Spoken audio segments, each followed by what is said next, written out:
I'm Crystal DiMiceli, and welcome to the Forces for Nature show. Do you find yourself overwhelmed with all the doom and gloom you hear of these days? Do you feel like you, as just one person, can't really make a difference? Forces for Nature cuts through that negativity. In each episode, I interview someone who is working to make the world more sustainable and humane. Join me in learning from them and get empowered to take action so that you too can become a force for nature. If you follow me on social, you may have noticed that this past April, I was at a conference called EarthX in Dallas, Texas. I had actually been invited to podcast at the event, which just made me feel so honored and excited that one, they found me, and two, thought that this show was good enough to help represent them. EarthX was founded in 2010, and its mission is to educate and inspire people and organizations to take actions towards a more sustainable future. Sounds right up my alley, right? But I did hesitate to accept the offer. As I was researching past events, I started seeing that some of their speakers and sponsors were from fossil fuel energy companies, chemical companies, and even some right-wing politicians. Certainly a more mixed group than I would have expected to see at a sustainability conference. I was starting to wonder if this was just some large-scale greenwashing event. So I did some more research and learned that the founder, Trammell Crow, is a huge real estate mogul and also a pretty big hippie. And in everything I saw of him, it was obvious that he genuinely cared about environmental issues. He just happened to also be corporate. And it highlighted to me that I was carrying this quiet bias and sentiment that the two are mutually exclusive, which I didn't think I felt, and I logically know better that that's not true. But this bias was creeping up on me as I was learning about the event. It was a good self-learning / growth moment for me.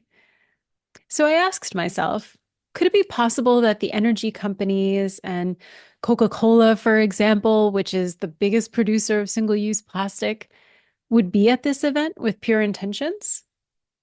I think so, but I wanted to see it for myself. So I committed to go, and I committed to being open-minded, but I was also going to call out greenwashing when I saw it or felt it. And I did in some moments. I'll tell you about some encounters over these next few months. But more than anything, I loved the event. I was in my salsa, as they say, or maybe as the Latinos say, but you know what I mean. People were there to create bridges and foster multi-partisan collaborations.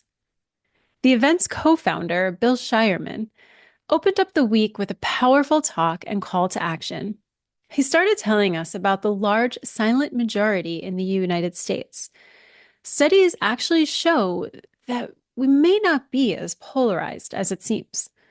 In fact, 70% of us are more or less aligned in our views on issues and just want pragmatic solutions.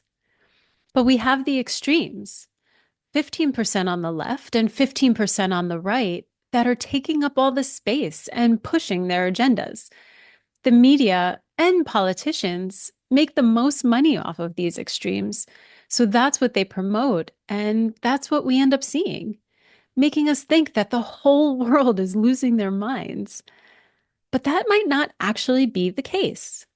The silent majority is called that because we've been made to feel powerless against these extremes and afraid to speak up. And it's true.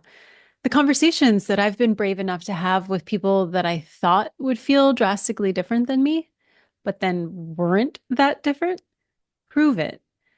And it's that mixed bag of a crowd at EarthX, all there with the underlying desire to protect nature, one way or another, proves it. It proves that we are the majority. And EarthX challenged us to use that power. It challenged us to declare an end to the environmental war that has been raging between the alarmists and the denialists, and to pursue pragmatic solutions.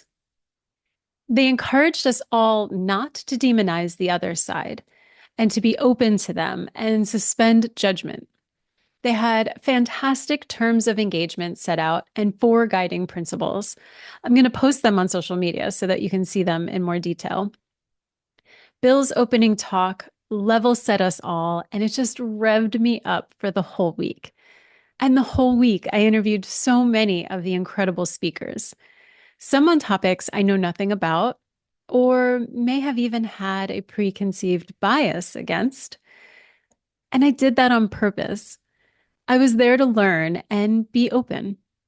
Because really, at the end of the day, if we don't bring all the stakeholders to the table, the solutions we come up with and try to implement will not be as strong or as likely to last.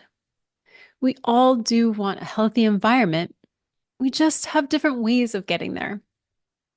So then, do I think that we stop putting pressure on the fossil fuel companies and chemical companies of the world once they start making some green choices in their businesses? No. They're also run by humans, and if we stop pushing and holding people to account, they could get complacent and rest on their laurels. But we don't have to make them the enemy. Is this easy? No. I was outside my comfort zone the whole week. But as you'll see over the season, there was a lot of self-discovery and facing up to some realities that my idealist mind likes to ignore when I'm pushing for the elimination of single-use plastics and fossil fuels, for example.